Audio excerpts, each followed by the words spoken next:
అనగనగా ఒక ఊరిలో చంద్రం అనే యువకుడు ఉండేవాడు. అతనికి ఈత అంటే చాలా ఇష్టం. ఊరి చివర ఉన్న నదికి వెళ్లి ప్రతిరోజూ ఈత కొట్టి వస్తుండేవాడు. అదే ఊరిలో ఉండే నాగరాజు అనే కుర్రాడికి, చంద్రానికి మధ్య ఒకసారి చిన్న గొడవ జరిగింది. అప్పటినుంచి ఇద్దరూ ఎప్పుడూ, ఎక్కడా ఒకరికొకరు ఎదురుపడినా కోపంగా చూసుకునేవారు.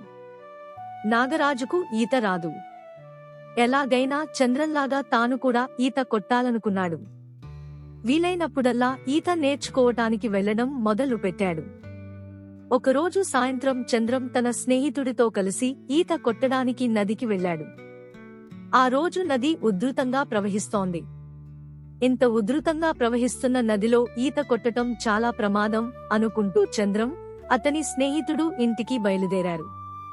ఇంతలో వారికి నాగరాజు ఎదురుపడ్డాడు. ఎప్పటిలాగే చంద్రం, నాగరాజు కోపంగా చూసుకుంటూ ముఖాలు తిప్పుకున్నారు.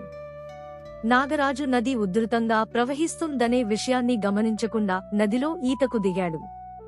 నీరు వేగంగా ప్రవహిస్తున్న టంతో నాగరాజు నదిలో కొట్టుకుపోసాగాడు. ప్రాణభయంతో రక్షించండి, రక్షించండి అని అరిచాడు. ఆ అరుపులు విన్న చంద్రం ఒక్క క్షణం కూడా ఆలోచించకుండా నదిలోకి దూకాడు. నీటి ప్రవాహంలో కొట్టుకుపోతున్న నాగరాజును రక్షించి ఒడ్డుకు చేర్చాడు. తనని చంద్రం కాపాడినందుకు రెండు చేతులు జోడించి హృదయపూర్వకంగా కృతజ్ఞతలు తెలిపాడు నాగరాజు.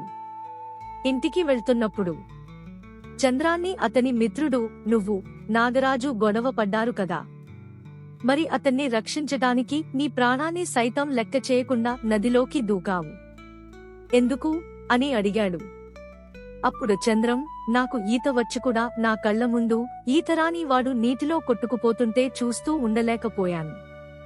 ఒకవేళ అతనికి ఏదైనా ప్రమాదం జరిగితే అతన్ని రక్షించే అవకాశం ఉండి కూడా రక్షించలేకపోయాననే బాధ నన్ను జీవితాంతం వేధించేది.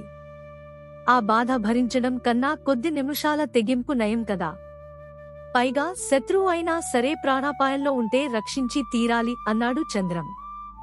అతడి మంచి మనస్సును మిత్రుడు అభినందించాడు.